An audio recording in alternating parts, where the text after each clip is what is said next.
খলিল, একটার পর একটা পরীক্ষা আমি তোমার জীবনে নিয়েছি। বিশ্বনবীরা বললেন আমার ইব্রাহিমের উপর একটার পর একটা পরীক্ষা আমি নিয়েছি, ইব্রাহিম প্রতিটা পরীক্ষায় পাস। আর খুশি হয়ে আমি বললাম, ইব্রাহিম আমি তোমার নেতা বানিয়ে দিলাম।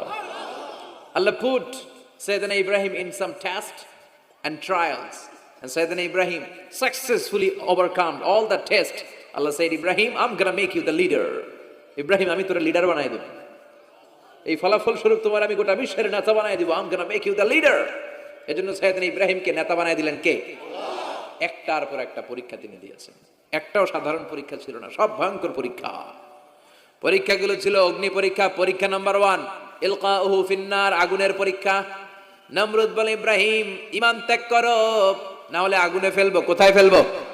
সাইয়েদনা ইব্রাহিম বলে, আমার জীবন যাবে কিন্তু ঈমান যাবে।